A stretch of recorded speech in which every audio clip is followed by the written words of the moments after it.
নমস্কার, আমি Tanushree Mitrapal, reiki master teacher. আজকে যে বিষয় নিয়ে আলোচনা করব সেটা হচ্ছে আমাদের মধ্যে এখনো পুরনো দিনের অনেক মানুষজন আছেন যারা নিজেদের সম্বন্ধে জানতে চান। তো কিন্তু তাদের দেখা যায় যে তারা হয়তো নিজেদের ডেট অফ বার্থ প্রপারলি জানেন না। তো এই ডেট অফ বার্থ প্রপারলি না জানার জন্য তারা নিজেদের সম্বন্ধে কোনো কিছু প্রবলেম হলে কি হতে চলেছে বা কি হতে পারে সেই ব্যাপারে তাদের কনফিউশনই থেকে যায়। তো আজকে আমি তাদের জন্যই ভিডিওটি করছি, যারা নিজের প্রপার ডেট অফ বার্থ জানেন না, তারা নিজেদের ফিউচার সম্বন্ধে কিভাবে বুঝবেন বা কিভাবে জানবেন। শনিবার যারা জন্মেছেন তাদের সম্বন্ধে এখন বলবো যে শনিদেবের প্রভাবে এদের মধ্যে যেটা দেখা যায় এরা খুব স্পষ্টবাদী হয়, এদের মধ্যে পরিশ্রমটা খুব বেশি দেখা যায়, এদের গায়ের রং ফর্সা হতে পারে, আর তার সাথে সাথে বলা যায় এদের কিন্তু মোটামুটি এরা একটু চেহারা ভারী বা একদম রোগা হতে পারে, মোটামুটি মাঝারি ধরনের যে চেহারা সেটা তাদের হয় না। তারা স্পষ্ট কথা বলতে ভালোবাসেন, এদের বুদ্ধি ভীষণ বেশি হয়, এদের জীবনে কষ্টও বেশি হয়, তার সাথে সাথে এরা কিন্তু স্পষ্ট কথা বলার জন্য লোকের কাছে কিন্তু এরা অপ্রিয় হয়ে থাকে। শনির প্রভাব থাকায় এনারা কিন্তু বুঝে কথা বলেন, তার সাথে সাথে কিন্তু আগে এনারা ভাবনা চিন্তা করেন, তারপর কিন্তু কাজ করেন। তাই যে কোনো কাজ এনারা আলোচনা না করে বা নিজেরা আগে বুঝে তারপর স্টেপ ফেলেন। তার সাথে সাথে এদের দায়িত্ব বেশি থাকে এবং তর্ক যখন এনারা করেন আপনারা কিন্তু তর্কে এদের সাথে কখনোই জিততে পারবেন না। আর এরা ভালো খারাপ সবকিছুর মধ্যে যেটা রিয়েল সেটা আপনার সামনে তুলে ধরতে পারে। এদের কাজের যে দায়িত্ব সেটা এদের বেশি থাকে। বেকার থাকা এরা একদম পছন্দ করেন না, অর্থাৎ কোনো না কোনো কিছুর মধ্যে নিজেকে ইনভলভ রাখতে পছন্দ করেন। এরা কাউকে বেশি অয়েলিং করা পছন্দ করেন না, অর্থাৎ স্টেডিলি এরা সবকিছুকে হ্যান্ডেল করার চেষ্টা করে। এনারা কিন্তু গরিবদের যত্ন করা বা সেবা করা এই টেন্ডেন্সি কিন্তু এদের মধ্যে থাকে, কিন্তু এটা বলা যায় যে এদের মন কি এক্স্যাক্টলি চাইছে বা মনের মধ্যে এক্স্যাক্টলি কি রয়েছে সেটা কিন্তু আপনি বুঝতে পারবেন না। এদের স্টার্টিং লাইফটা খুব কষ্টে কাটে, কিন্তু এদের পরবর্তীকালে দেখা যায় যে আর কোনো কষ্ট বা সমস্যার মধ্যে পড়তে হয় না। কিন্তু এদের জ্ঞান কিন্তু ভীষণ থাকে, আর তার সাথে সাথে এরা কিন্তু নিজের যে মনের যে নরম অবস্থা সেটা কিন্তু এরা স্বীকার করে না। এদের মধ্যে দয়া মায়া খুব বেশি থাকে, কারোর থেকে কোনো কিছু সুবিধা নেওয়া, সেই অ্যাডভান্টেজ নেওয়া ব্যাপারটা কিন্তু এদের মধ্যে থাকে না।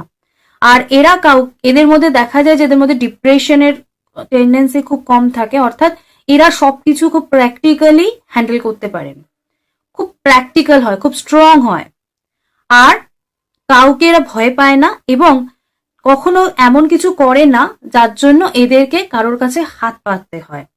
তার সাথে সাথে এর মধ্যে সেলফ রেসপেক্টটা খুব বেশি থাকে এবং এদের কনফিডেন্সও খুব বেশি থাকে। এরা যদি নরম স্বভাবেরও হয় কিন্তু এরা ভীষণ সাহসী হয়। এরা কাউকে অকারণে অভিযোগ করে না, অর্থাৎ এদের মধ্যে অ্যালিগেশন করার যে ব্যাপার অকারণে সেগুলো কিন্তু খুব কম থাকে। চরিত্র এদের ঠিকঠাক থাকে, মিথ্যার পাহাড় এরা তৈরি করেন না, এদের চোখটা খুব সুন্দর হয়।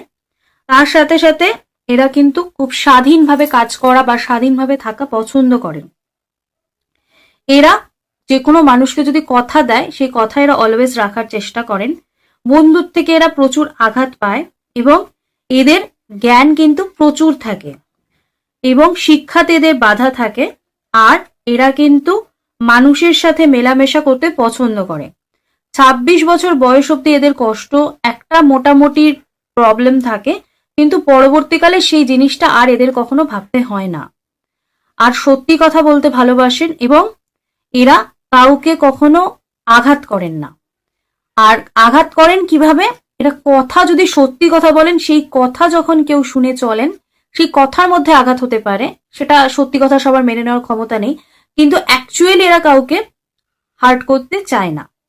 আর অবশ্য করেই বলবো যে এদের মধ্যে পরিবারের যে মর্যাদা, সেখানে পরিবার থেকে এরা কোনো রকম রেসপেক্ট বা মর্যাদা কিন্তু পায় না। আর এদের জেনারেলি যেরকম কাজ বা ব্যবসার মধ্যে এরা যুক্ত থাকে সেটা হচ্ছে যানবাহন, লোহার ব্যবসা, আইআইটি, সিআইডি, টি গার্মেন্টস, এছাড়া কৃষিকাজ, অ্যাডভোকেটস হতে পারে, আর কয়লা খনি, এই সমস্ত সংক্রান্ত কাজকর্মে কিন্তু এরা যুক্ত হয়। আর এরা যে জেনারেলি দেখা যায় যে একটু ধীর গতিতে চলা পছন্দ করেন, আর এদের ডিসিশন একটু স্লোলি হলেও এরা কিন্তু ভেবে চিনতে স্ট্রং ডিসিশন নেয়। এদের অল্প বয়সে ম্যাচিউর চলে আসে। এদের মধ্যে অহংকার থাকে না বললেই চলে। এরা সিম্পল লাইফ লিড করতে পছন্দ করে, কিন্তু এরা নেচারকে খুব ভালোবাসেন এবং কাউকে কখনো কোনো কিছু শিক্ষা দেওয়ার জন্য এরা করেন না। এরা যেটা করেন মন থেকে করেন। ধর্মের প্রতি এদের প্রচুর বিশ্বাস থাকে, ফেথ থাকে। এদের মধ্যে রাগটা প্রচুর থাকে। আর এরা একটু ভদ্র নম্র টাইপের হয়। এদের মহানতার মুকুট পরে যে কোনো কিছু করতে হবে সেই ব্যাপারটা এদের মধ্যে থাকে না। এদের হাঁটুর ব্যথা, কোমরের ব্যথা, মাইগ্রেনের ব্যথা এগুলো থাকে। হাঁটুর নিচে, কোমরের নিচে ব্যথার সমস্যাও এদের থাকে। এদের স্বাস্থ্য মোটামুটি ঠিকঠাক থাকে। আর এদের জন্য কালার যেটা শুভ হয় সেটা হচ্ছে কালো, লাল, বেগুনি। এই কালারগুলো এদের জন্য ভালো হয়। শুভ সংখ্যা যেটা এদের জন্য 3, 6, 9। আর বলবো এদের জন্য শনিবার এবং মঙ্গলবার খুব ভালো হয়। আর এদের জন্য যে টিপস দেবো, যারা যদি কোনো প্রবলেমে থাকেন, তো তাদেরকে বলবো কালো পিঁপড়েকে আপনারা যদি আটা এবং চিনি মিশিয়ে খাওয়ান, অবশ্য করে নিজেদের লাইফের যে কোনো প্রবলেম থেকে আপনারা বেরিয়ে আসতে পারবেন। শনিবার যারা জন্মেছেন তারা অবশ্য করেই আমার শনির যে অ্যাঞ্জেল নাম্বারটা রয়েছে সেই ভিডিওর লিঙ্ক আমি ডেসক্রিপশন বক্সে দিয়ে রাখবো। আপনারা সেই অ্যাঞ্জেল নাম্বারটা ইউজ করুন এবং দেখুন নিজেদের লাইফে যদি প্রচুর স্ট্রাগল যায়, প্রচুর প্রবলেম যায়, তো সেখান থেকে এই অ্যাঞ্জেল নাম্বার ইউজ করে কিন্তু আপনারা অবশ্য করেই এই প্রবলেমকে রিলিজ করতে পারবে। তো আমার ভিডিও যদি ভালো লাগে তাহলে একটা সাবস্ক্রাইব করবেন এবং বেল আইকন প্রেস করে রাখবেন যাতে ভিডিও নোটিফিকেশন পেয়ে যান। আর ভালো লাগলে একটা লাইক করবেন এবং কমেন্টস করবেন আর প্রচুর শেয়ার করবেন। আজকের আলোচনা এখানেই শেষ করছি। নমস্কার।